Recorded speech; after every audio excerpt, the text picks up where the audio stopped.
Hi everyone. Today I'm going to tell you about the how can you read old NCERT. I mean ancient India, written by R.S. Sharma in easiest way. easiest way क्यों कह रहा हूँ? क्योंकि आप ये notes देख लेना, ये मैं आपको टेलीग्राम पे प्रोवाइड करा दूंगा, तो आप इसे समझ सकते हो आपको कैसे पढ़ना है उसे। ये मैं आपको मोटा मोटी बता दूंगा कैसे कैसे करना है। तो चलिए स्टार्ट करते हैं। अभी एंशियंट हिस्ट्री को हम 3 पार्ट में कवर करेंगे। अभी जो मैं आज पार्ट बता रहा हूँ ये आपका चैप्टर 10 तक होगा। वैसे इसमें आर एस शर्मा वाली बुक में 29 चैप्टर है ओवरऑल। तो अभी आज मैं 10 चैप्टर पढ़ा दूंगा, नेक्स्ट वीडियो में 20 and then last remaining 9 chapter. तो भी सारा क्लियर हो जाएगा इसमें। तो चलो यार स्टार्ट करते हैं। अभी चैप्टर वाइज बता रहा हूँ आप, और इसमें अगर कुछ वैल्यू ऐड करना हो तो यार अभी जब आप पढ़ोगे बुक से, तो ये बुक से पढ़ना वाकई में कंपलसरी है, ये आपको शॉर्ट नोट्स एक तरीके के, तो आप इसे समझ सकते हो।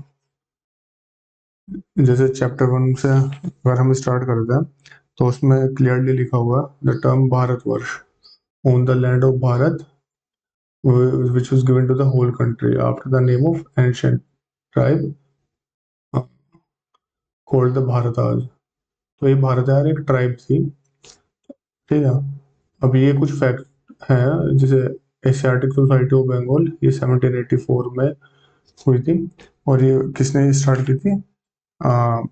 विलियम जोन्स ने, एशियाटिक सोसाइटी ऑफ बंगाल, ठीक है।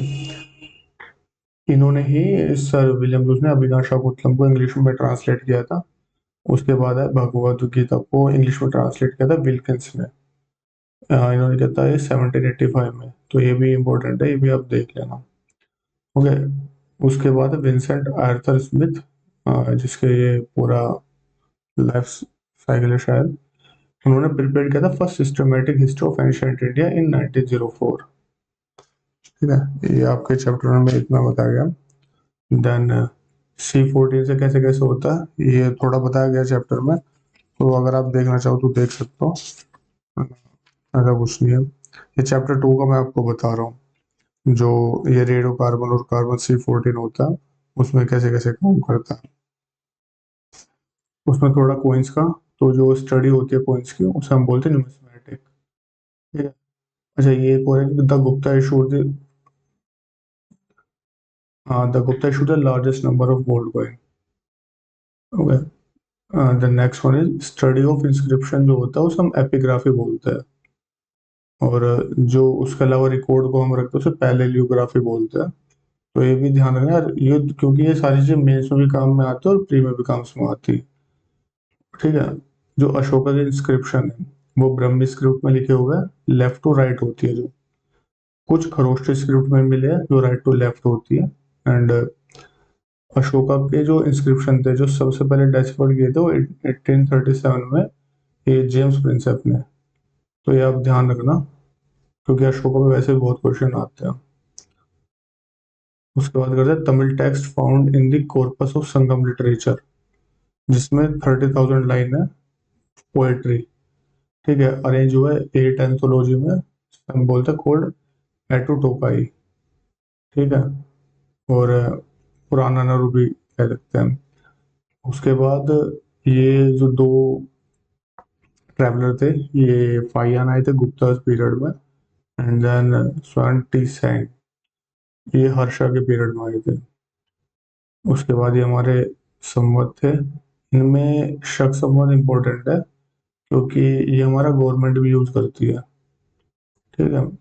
तो ये आप थोड़ा ध्यान रख सकते हो कि कैसे कैसे होता है। उसके बाद अगर हम आते हैं, ये पीरियड आ जाता है आपका पैलियोलिथिक, और उसके बाद चालकोलिथिक वाला जो आता है।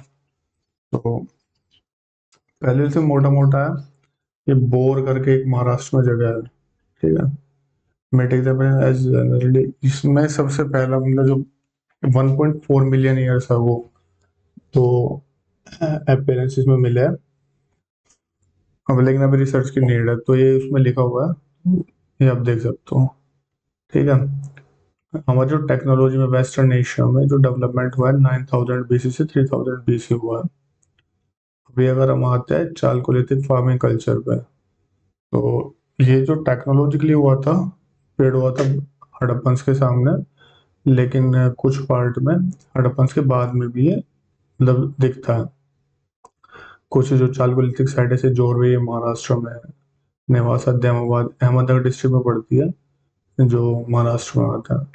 Terracotta figures of women suggest करता है कि चालकोलिथिक पीपल जो थे वो मदर गॉडेस को मानते थे, तो एक ये भी फैक्ट हो सकता है। नेक्स्ट मुझे pre bronze phase of development है। हाँ, उन्होंने यार फर्स्ट थे वो जिन्होंने पेंटेड पोटरी का यूज किया था, और वो भी लोटा एंड थाली, तो एक चीज ये भी रख सकता है। और जो रेट था इन्फेंट मोर्टेलिटी का, वो बहुत ज्यादा हाई था इस वाले पीरियड में, चाल बोले थे फार्मिंग कल्चर में, तो ये आप ध्यान रख सकते हो। या उसके बाद आता है हड़प्पन कल्चर में। हड़प्पन कल्चर वैसे बहुत जगह मिल जाएगा आपको, मतलब अलग अलग जगह पड़ता है। जैसे अगर आप यूपीएससी की प्रिपरेशन करो तो आप नितिन सिंघानिया से भी देख रहे होंगे। उसके अलावा थीम्स वाले भी एक एनसीईआरटी आती है, उसमें भी काफी अच्छा दिया हुआ है, और इससे क्वेश्चन भी काफी आते हैं।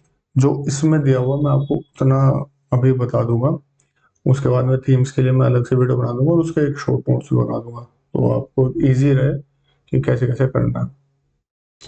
ठीक है, जो हड़प्पन जो है जिससे सबसे पहले डिस्कवर हुई थी, ये जो वेस्ट पंजाब में एरिया जो पड़ता है, ठीक है, बनावली और कालीबंगन, ये दो जो एरिया है, ये दिखता है कल्चरल फेज, प्री और पोस्ट हड़प्पन के। They produce two type of wheat and barley, sesamum and mustard. अच्छा, ये एक रफली एक तरीके से मैप बना हुआ है कि जो हम इसका ईस्टर्न पार्ट देख सकते हैं, और ये इसका वेस्टर्न हुआ आप नॉर्थ एंड साउथ, तो आप इसमें थोड़ा एक आइडिया लगा सकते हो। जो हड़प्पन से वो बीड मेकिंग में एक्सपर्ट थे, और मेल जो डेटी होता है, वो जो उनकी सील थी उस पर रिप्रेजेंट होती थी। And the God three horn heads, ये ट्रीज को वर्शिप करते थे, तो ये थोड़ा इम्पोर्टेंट हो सकता है। और इसका एक्सटेंड जो है हड़प्पन कल्चर का जो टाइम पीरियड है, वो इतना है 2550 BC से ऑलमोस्ट इतना। The Hadappans invented the art of writing like the people of ancient Mesopotamia. अच्छा, एक ये जो बहुत इम्पोर्टेंट है, ये वेट करते थे मोस्टली 16 एंड उसके मल्टीपल में, like 30 to 48 this time. Post urban phase of Harappan culture था 1900 से 1200 BC। बर्ट जो ब्रिक है वो नहीं मिलती, सिर्फ खाली ये भगवानपुरा जो हरियाणा में आता, यहाँ पे मिलती, वो भी लेट हड़प्पन फेज में मिली है। ठीक है, उसके बाद आता है ऋग्वेदा वाला। ये ऋग्वेदा करके ये चैप्टर शायद मैं बता देता हूँ कौन सा नंबर का चैप्टर है। ये आपको पढ़ता है चैप्टर 8, जिसका नेम है advent of the Aryans and the age of Rigveda. तो इसमें क्या था, Aryan society was male dominated, played important role, and जो भी हमें आर्यंस के बारे में पता चला है वो through Rigveda. Okay, Rigveda has a common thing like Avesta, which is the oldest text in Iranian language, and little earlier than 1500 BC Aryan appeared हुए इंडिया में, लेकिन इस पे थोड़ा डाउट है अभी, ये क्लियर नहीं है चीज़ें। The two priest played major part of the time of Rigveda, दो नेम वशिष्ठ एंड विश्वामित्र। वो बोले जाते, वशिष्ठ बोले जाते थोड़ा कंजर्वेटिव टाइप थे, एंड विश्वामित्र थोड़ा लिबरल टाइप थे। एंड इम्पोर्टेंट अब जो स्टैंड करते ट्राइब के लिए ऋग्वेदा में, उसे वो विस्को बोलते थे, तो यहाँ पे विस्को ट्राइब बोला गया, एंड ये मेंशन्ड है ऑलमोस्ट 170 टाइम इन ऋग्वेदा। ये करते फाउंड प्रैक्टिस को लेवरेटा एंड विडो रीमैरिज। ठीक है, द मोस्ट इंपोर्टेंट डिविनिटी जो ऋग्वेदा में थी इंद्रा। ठीक है जी, इन्हें पुरंदर भी और ब्रेकर ऑफ फोर्ट्स भी बोलते थे। Then Agni, Soma was considered to be the god of plants, and then intoxicating drink is named after him.